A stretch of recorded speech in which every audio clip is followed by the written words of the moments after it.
Greetings ladies and gentlemen, and welcome to this video for Fork This Life, written by Jinxes 2011. This video contains chapter 39, and as always I hope that you enjoy, and if you do, please consider subscribing.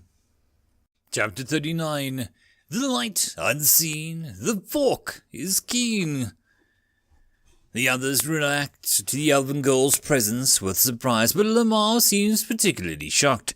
He seems to take a half step back, almost instinctively, and when I turn myself to look at him, his dark face is paling considerably. When I turn back, I recall something I'd read in one of the books in the first section of the library, and realize why. The elven girl's hair is blue, indicating that she is a high elf. Elven royalty. As an elf, dyeing one's hair blue is equivalent to impersonating royalty, and in some cases could be punishable by death. So there's little to no possibility that it is the case here. Your Highness, Lamar stammers, if it's us being displeases you, then we can leave. She sighs and then speaks with somewhat resigned but formal tone. No, you may remain here until you wish to depart. Ah, thank you, your Highness, Lamar replies, bowing. He then immediately drags Ouya and Spark along with him as far away from her on the mountain peak as he could manage, with the floating along behind him. Whoa, whoa, Ouya exclaims. What's wrong? Why were we speaking all funny? She's royalty, Lamar replies, shock still evident on his face. You say the wrong thing around them and they can get you in a lot of trouble. Really? Why? Ouya asks. Lamar shrugs awkwardly. I don't really know. That's just what my dad told me. Yeah, being royalty means that she's related to the king or queen, I explain. Kings and queens are the rulers of the kingdoms, which means that they have vast amounts of military, economic, and political power. Their relatives often command some portion of that power as well, so angering one can literally ruin your life. Hey! Are we okay here then? Spark asks agitatedly. Should be, I say, not completely sure. She said that we could stay, but it might be best if we don't stay too long either way. Because of what had happened, it is thus turned into a rather tense situation rather than a relaxing outing. It isn't exactly like we're alone either. The mountain is actually surrounded by a couple dozen people, both flying and on the ground. They had just all been so far apart that I hadn't realized that they might be related earlier. They're keeping a careful eye on us, and even at this distance, I don't doubt that they have a method to attack from where they are. Makes sense for a royalty to have an escort, I guess, but it doesn't exactly help me relax. She herself isn't paying much attention to us. Instead, she's just looking at the scenery and gazes at the clouds silently. The others eat quickly, and without much conversation, we head back to the academy. I had never thought that there might be political figures at the academy, but now that I think about it, it makes sense. Wetham is apparently the one of the best, or possibly the best, magic academy. It's probably a symbol of status for the nobles to have their kids accepted here. Suppose I'll have to watch out for that. Getting caught up in politics is the last thing that I want to happen. My last class is Advanced Matter Control. Interestingly, Mr. Thurston is again teaching the class. It picks up pretty much where a previous class had left off, activating dummy magic formations to get used to the timing and control techniques needed to activate the magic. To be frank, it was pretty much the only part that I found useful last term. The movement and manipulation of mana I have down. Meditation, too easy. Hopefully this term should be a bit better. Changing the brightness of your magic is a matter of how much mana you use. Quite simple. But if we add in just a little bit of extra to the formation, Mrs. Zeta writes another few words in the formation before infusing it with mana, producing a bluish light. We can change the color. Is it possible to have a single light spell that is a variable color? For instance, changing the light from blue to red without casting separate spells, I asked. Of course, Mrs. Zeta beams. Plenty of illusionists use spells that have multiple colors that the caster can change at will. Interesting. Fire, as you can cast it normally, can be very dangerous, the draconian teacher explains, which is why temperature control is one of the first things I teach. The first thing that you have to understand is that magical fire isn't like normal fire. Normal fire, if it somehow gets cold, it'll go out, but magical fire will burn no matter where the temperature is. Your assignment for the week will be to create a spell that forms a rock in a specific shape, a cube with a square hole through the middle. If you have difficulty with this, there are relevant texts in the library. I float just above the ground in one of the training rooms in the dueling arenas. These places were designed for students to test spells in, and so are quite sturdy and private. Once inside, you can push buttons which causes stone to grow from the walls and close the entrance, or open it again. There seems to be some sort of soundproofing too, so nothing in here gets outside, or vice versa. They're generally quite full during the day, particularly as it starts to get towards the end of the term, but during the night there's usually some free spots. Not a great deal of students from nocturnal races after all. Scuffing out a word in the small cloth I brought with me, I replaced it with another using a small piece of chalk. Chalk is an abysmal mana conductor, but it works just fine for quick tests. Carefully, I guide my mana through the formation, moving the specific mana required by each part of the spell. I had done a similar process almost half a dozen times, each followed by minor edits to the formation as it didn't do quite what I needed. Hopefully, this time it'll work. A white light shines from the formation, a first good sign. At the very least, my last fix hasn't broken what was working before. I tweak the mana flow and the light turns the light blue. Very good. The drain on my mana isn't too significant, so I take it a bit slow. The light changes through the color spectrum, shifting gradually from blue to green to yellow, and then vanishing in my vision entirely. I double-check everything. The mana flow is fine, the lines in the formation are solid and unbroken, and I can even see the mana radiating faintly above the formation. It is hard to tell for sure, especially when I have no equipment, but I think it worked. Well, that's open for some interesting possibilities, doesn't it? But that's for another day. Right now I simply have the means. Your grasp on Terran has improved substantially. Joel nods ever so slightly. Good job. I think I see the barest hint of a smile on his face. Or maybe it's my imagination. You know, I always thought that it would be interesting to learn a second language, but I never really put any effort into learn one. I know a smattering of words and phrases from various languages from books and movies, but even at school I was never particularly invested in language classes. Never expecting that the language I eventually ended up learning would be the language of Earth itself. Not that I've mastered it, mind you. I'm still only a bit over midway through the advanced in its spoken skill, in written a bit further ahead, and I often fumble a word or a phrase every few sentences. Think I'll aim to get the skills to expert before I stop actively learning Terran. Maybe pick another language to learn. It's maybe halfway through the term now, and there's one thing that I've realized. It's that 4 subjects is too little. I have plenty of time to do the work for all my classes, learn a language, read miscellaneous texts, and still have free time on the side. Next turn, I think I'll do 6 subjects instead. The most common method of using formulas more complex spells is with subformations. These would consist of extra formations that in most cases partially overlaps the primary formations, altering the effects of the spell or casting an entirely separate spell. The benefits of casting separate spells in this manner are that the order, timing, and the sometimes positioning of the subspells can be controlled with a much greater degree of accuracy than when cast separately. However, the likelihood of clashes and complications increasing exponentially with the quantity of component formations, along with the complexity of the casting of the spells. The highest number of formations in a single spell, including the primary formation on record, is 11, and even the master who formulated it had some difficulty casting it. There's always something interesting to learn about magic theory. My guess is that this will only really get a thing in the more advanced classes. It sounds difficult to put into practice. Alas, my reading must be cut short. There is a teacher coming through the library, and his intent is the most malicious. The worst nightmare of a library dwellers like myself. It is time for the Athletics Festival. Athletics carnivals are a pain in the tines, but you know what's more annoying than athletics festivals? An athletics carnival with compulsory attendance. You know what's even more annoying than that?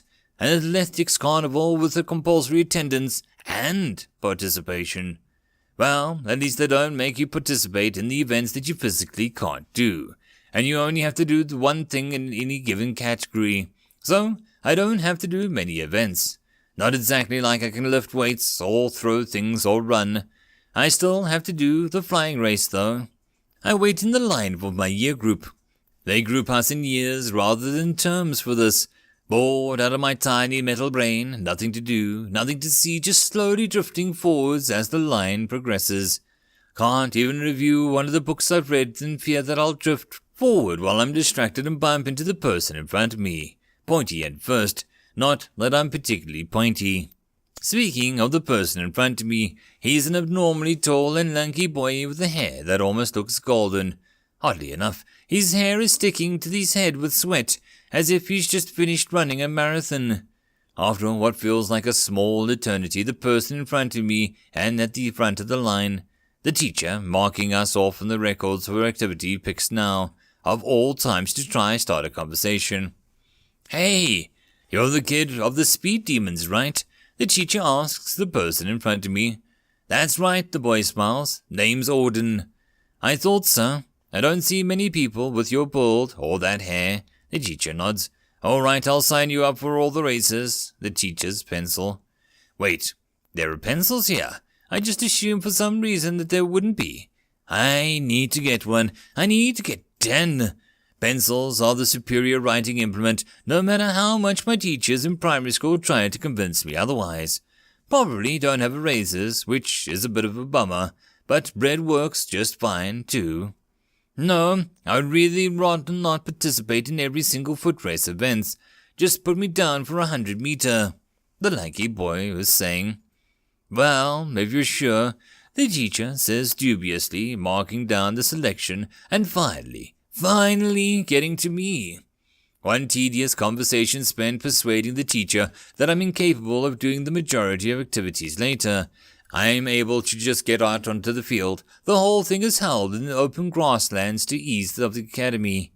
There are a few pools here that weren't here yesterday. That's magic for you. Although the larger water-based events are hosted in the sea, a bit further east. Sounds dangerous, but when you realize that half the participants are mostly some combination of sea-dwelling races and water wizards, it suddenly doesn't seem so bad. Magic is allowed in all events, of course. Be stupid if it wasn't. But only magic that affects yourself. Buffs, minor manipulations of surroundings, movement magic, the sort of thing. Even things like magic tools and potions can be used, so long as the student can prove that they are the one who created it. Already, having located Ouya and Lamar and Spark when I was in line, I head towards them. "I am fast for a ferry," Spark says with some agitation, "but there's a harpy over our year. How do I race against a harpy? It's stupid." "Think there's a cheetah beast woman in your year as well?" Lamar scratches his head. "They're fast too.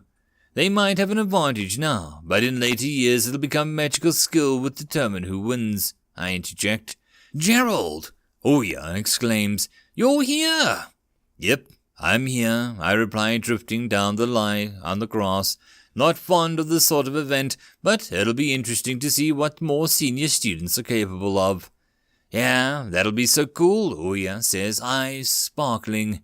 "I bet they can all fly and go really, really fast." "Maybe they can," I agree. There are all the usual events and then some. Weightlifting, archery, even then they had frozen over ice-related events. Because of the size of our year, they have to break into multiple groups for some of the events. Others, such as flying or swimming, don't have as many participants, so the problem not there.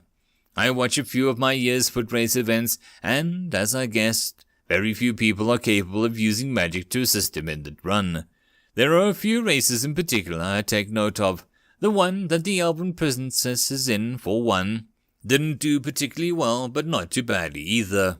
After she reaches the end, there is a bunch of guys and a few girls of a range of ages waiting to shower her with praise. She calmly and politely thanks them and makes some light conversation, but maybe because of my unique standpoint and perspective, I get the impression that she's, I don't know, distant, lonely. It feels like she's only making conversation because it's polite, that she doesn't actually enjoy their attention. Or heck, maybe it's just the royal training to allow her to appear impartial. What do I know? There's another race that has a guy that was in front of me in line, Auden, in it. A few teachers gather around, seemingly expecting a spectacle, but when the signal sounds, instead of running, the guy starts walking down the track, instantly outstripped by every other person in the race. A few of the teachers sigh, walking away in disappointment. After his slow walk to the end of the track, he leaves the track with his head held high, despite the disappointed and scornful looks from the fellow students and teachers alike, wiping the sweat off his brow as he goes.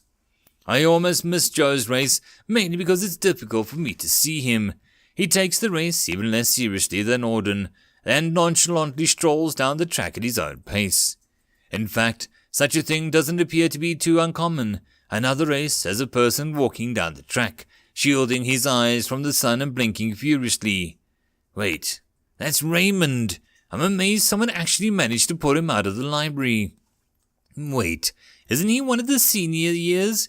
What's he doing in this race? Oh, he's not actually part of the race, he's just accidentally wandered onto the track, blinded by the sun. One of the teachers quickly dashes onto the track and guides him away from the race. Raymond genuinely looks to be in pain from the light, so I fly over. Hey Raymond, if it's a bit bright, couldn't you just make a spell that reduces intensity of light coming towards your eyes? I assume he knows light magic. Now there's an idea, he replies in a conversational tone, belaying how his face is scrunched up. He closes his eyes completely for a few seconds, thinking, and a small formation on his hand shortly after, and a darkened rectangle forms in front of his face. There, now I just need to adjust it. The rectangle darkens until it's almost completely black. He sighs with relief. Much better. I think they need to turn the lights in the library up a bit. Going outside is almost blinding. The lights are pretty bright in most areas, I reply unconcerned. You should get out in the sun some more. Your eyesight seems to be deteriorating. There are spells for that. Waving it off, he asks, So, are you going to participate seriously? Is there a particular reason I should? I responded dubiously. Not really, just asking, Raymond shrugs. It's supposed to rile up the competitive spirit, or something like that. Doesn't matter to me, there's a special rewards if you manage to beat the records, but some of them have stood for centuries or even longer, as if that's gonna happen. Yeah, sounds pretty pointless to me. Well, see you around, I say. See ya, he waves. I wobble at a little turbulence as if the avian flying people in my ear take to the skies. They beat their wings and straighten their bodies to eke out every last bit of speed possible. On the other hand, I, the odd forkout, slowly putter around my own little pace. I don't particularly care about what people might say. For all they know, this is my top speed. I've only really gone any faster than Frontadrea and Lamar, after all. Even then, that was far from my top speed. Heck, I don't even know what my top speed is. Regardless, I'll be happy to be back in normal school life once this is over. This is the race I've been waiting for.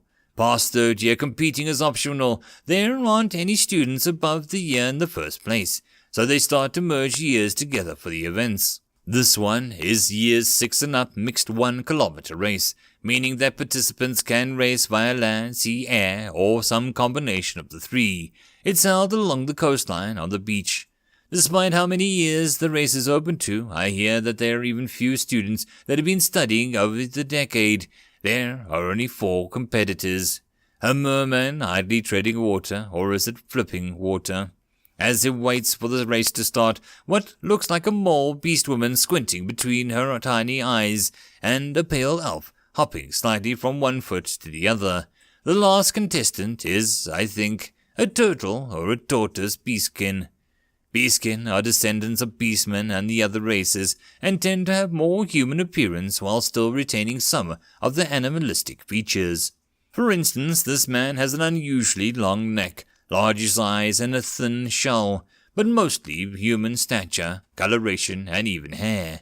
He also appears to be wearing bulky rollerblades, rather a weighty-looking backpack of some description, and holding what vaguely looks like a remote control with a few buttons on it. Before long the race starts, and the competitors shoot off like speeding bullets. The merman and the mole woman dip underwater and underground respectively, instantly shielding them from the sight from practically everyone but me. Of the two above ground, the elf instantly takes the lead, dashing forward in what would look like a normal sprint, if not for the speed of it. Despite his speed, or rather, because of it, something seems off to me. It takes me a moment to pick it. His footsteps aren't kicking up any sand, or even leaving a mark on them. The turtle beastkin, although left behind, gradually accelerates. His wheels on his skates spin up, evidently powered by some form of magic or enchantment. They don't sink into the sand either, but they do leave behind paths of hardened ground, reinforcing the ground beneath him as he goes to improve the grip. Below the earth, the mole woman is digging speedily through the earth at a pace that, while fast, would not be enough to compare to the others, if not for the fact that the earth that she is digging through is moving around her, pushing and carrying her forward at a rate of knots. And you see, the merman is using a similar tactic, creating a fast water current that speeds his pace. He is just barely behind the elf, and at the moment it seems to mostly be between himself and the elf contending for first place, although the others aren't far behind. Back on land, the elf lifts his leg and steps down onto empty air, but instead of falling, he steps off of the air and again, until he's literally running up the air. A closer look reveals that there is actually some sort of platform that appears under his feet every time he steps, giving him something to push off of. In fact, these platforms aren't parallel to the ground, but they are a bit of an angle, allowing him to put more force into every step, and increasing his speed as a result. Seeing this, the turtle beastkin sighs and pushes one of the buttons on his remote. Immediately a piece of metal snakes up to his neck and back of his skull, and hatches onto the back of his backpack and skates. Despite there being a little more indication than a slight blue glow of mana, the movement later, his speed increases prodigiously, even allowing to start catching up to the elf running above him. Is the race worth this much? I see him mutter to himself. Worth? Oh, of course. There's a betting pool. Why wouldn't there be? The merman, apparently able to see the elf's actions from underwater, also reacts to the magically pass of the water in front of him, creating a void. With the water to both sides being held back, the only water able to fill the void is the water from his direction, which rushes in with greater speed, taking him with it. He does this repeatedly, looking vaguely uncomfortable as he does so. Even the mole beast woman appears to have realized that something is afoot, because she reaches into her pocket with one hand and flings half a dozen small rocks into the ground around her, imbuing each with a fair amount of mana as she does so. The earth and rock around each stone gathers and forms into rough approximations of humanoid figures. They turn to her almost in unison, then pocket of earth still carrying them all along. "Make us faster," she instructs quickly. The rocky figures kneel and plant their arms into the earth. The ground around her increases to over double its former speed, faster than any of the others. However, she reacted too slow. By the time she is about to catch up, the race is already over. Jonathan wins 16.386 seconds. The turtle beastkin won just by a fraction of a second. The speeding past the finish line, he pushes the button on his remote, and the boosters deactivate and retract into the housing. After pushing another button, the wheels of his rollerblades stop receiving power and slowly roll to a stop. He lets out a heavy sigh, but out of the four of them it seems to be he's used the least mana. Almost none at all. Must have been some type of mana storage that he used to power it all. Regardless, I'm pretty satisfied with what I saw today. Elemental manipulation, summoning some sort of creation magic, maybe barriers, and enchanted equipment. That's something I'll definitely be interested in learning all about. End of chapter. And that, my friends, is the end of the video. I hope that you enjoyed. If you did, please consider supporting the author from the links down below. And if you'd like to support this channel, there are numerous ways listed down below. The easiest of which would be to share this channel, subscribe, like and comment, and all the other stuff that Google wants us to push. But anyways, until the next video, I hope that you all have a good one, and I'll see you then. Cheers.